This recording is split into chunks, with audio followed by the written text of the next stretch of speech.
seolah-olah ikatan mereka sangat kuat. Kembali di masa lalu, An terlihat ia sedang mengajar. Salah satu muridnya bernama Chon, ia menanyakan apa yang akan menjadi cita-citanya. Chon mengatakan ia akan jadi nelayan, dan An pun terdiam. Kemudian An berpesan ke Chon, apapun yang terjadi, Chon jangan sampai berhenti sekolah, dan ia pun mengangguk. Tibalah ujian semester akhir 1. Chon malah tidak datang, dan An mencarinya ke rumah. Di sana tampak Chon dan bapaknya sedang bekerja. Ia mengira ayahnya melarang Chon ujian. Sempat terjadi adu mulut, ternyata Chonlah yang tidak mau sekolah lagi. Dan An pun terdiam sedih. Ia lalu kembali ke sekolah dan bertemu anak didiknya. Di sana An menanyakan cita-cita mereka. Jawaban mereka rata-rata sama, menjadi nelayan dan melaut. An kembali bersedih mendengarnya. Kejadian itu tertulis di buku An saat Song membacanya. Kembali di masa kini, Song akhirnya menemui Chon. Ia lalu membujuknya untuk sekolah lagi, dan Chon pun bersekolah. Suatu ketika Song yang sedang membaca buku itu diperlihatkan kilas Nui yang sedang melamar An dengan paduan marching band di sekolahnya. Dengan rayuan dan pujukan Nui, akhirnya An menerima lamaran tersebut. Song pun yang emosi, ia lalu mencoba membakar buku itu, tapi diselamatkannya lagi. Akhirnya, keesokan harinya dengan membawa buku itu, Song berniat mencari An di sekolahnya. Sempat bertatap muka, tapi karena tidak melihat tato di tangannya, Song pun tidak mengenalinya. Scene berlanjut saat An mengajar tadi. Ia kemudian didatangi Nui dan salah satu ibu guru lainnya.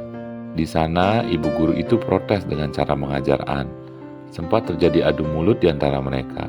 Dan ditambah lagi, malah Nui membela ibu guru itu. An pun menjadi tambah kesal.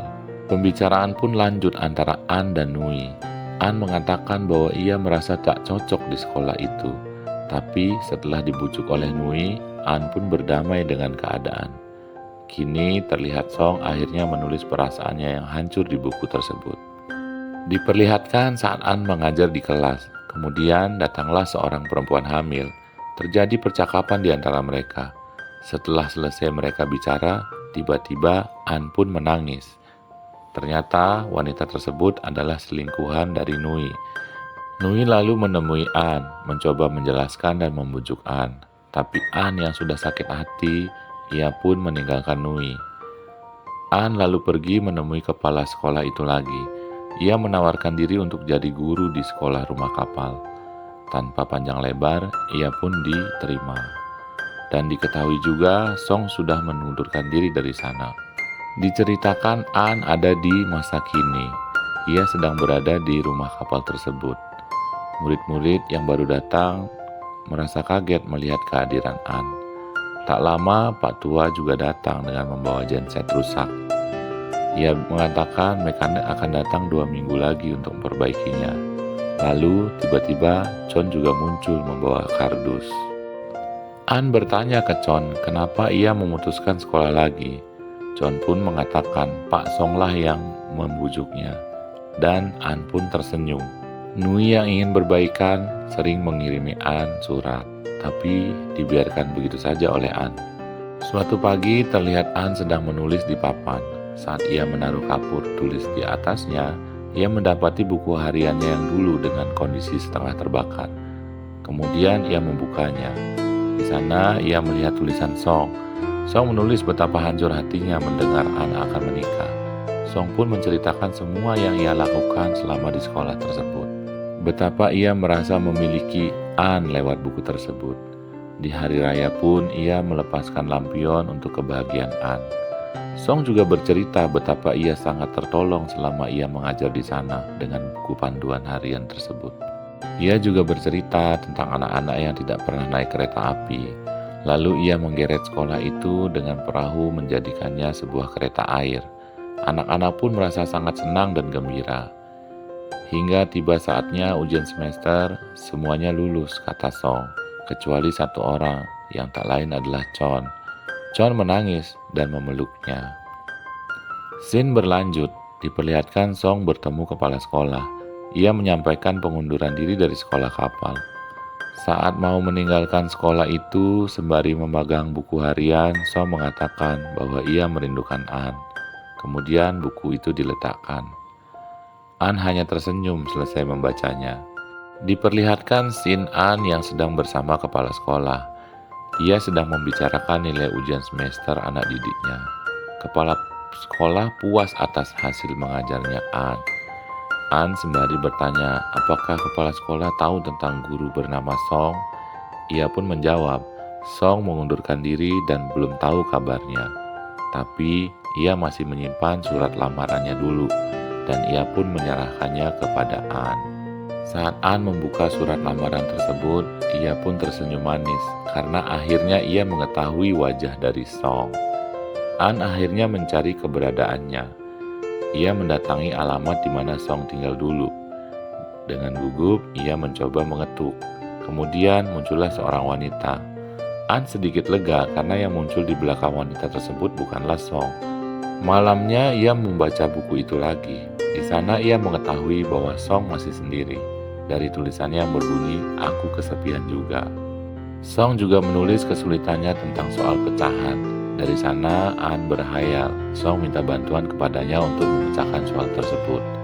Kembali tersadar, ia pun tersenyum sendiri. Perasaan An mulai jatuh hati ke Song.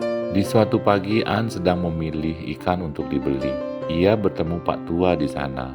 Pak Tua itu sempat bercerita tentang Song. Song tidak pernah lupa menuliskan surat buat anak-anak didiknya. An yang terkejut langsung naik perahunya menuju sekolah. Sampai di sana ia bertemu Mue, anak didiknya. Ia menanyakan apakah ada surat dari Pak Song. Mue pun dengan tergagap mengatakan, suratnya terjatuh di toilet. Tapi dengan tersenyum, ia bilang ia sudah membacanya.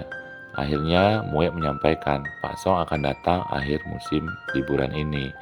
Diperlihatkan An bersama anak-anak mempersiapkan sekolah itu untuk menyambut kedatangan Pak Song. Tak berapa lama datang perahu dari kejauhan. Anak yang awalnya menduga itu adalah Song, ternyata bukan. Yang datang malah Nui. Nui datang untuk membujuk An untuk balik ke kota. Setelah beberapa saat dan ketika An mulai membaca surat-surat Nui, An pun mau untuk diajak ke kota. Keesokan harinya An membagikan rapot ke anak-anak. Saat anak-anak bertanya kepadanya apakah ia akan bertemu Pak Song, dengan galau An menjawab, sampai ketemu di akhir semester berikutnya. Mereka pun berpamitan. Di dalam perjalanan, Nui memberikan buku harian ke An. Padahal waktu itu An sengaja meninggalkan buku itu di sekolah agar bisa dibaca oleh Song. Sesaat mereka berhenti di palang kereta api. Setelah berpikir dan berbincang dengan Nui, akhirnya An memutuskan kembali ke sekolah kapal. Saat An merapat dengan perahu, malam sudah menjelang. Kondisi rumah kapal itu gelap tanpa penerangan. Menduga tidak ada orang di sana, An memutuskan untuk balik. Tapi sekejap saat mau pergi, lampu rumah kapal tersebut akhirnya menyala terang, dan An pun mendekat lagi ke rumah. Sembari menengok ke dalam, An masuk. Ia melihat ada seorang pria yang membelakanginya. Ia sedang mengerjakan genset listrik. An pun yakin itu adalah Song. Dengan perlahan, ia menyodorkan buku harian itu ke Song. Song yang terkejut perlahan berdiri dan senyum malu-malu. Mereka akhirnya bertemu pada ending ini. Dan film pun tamat.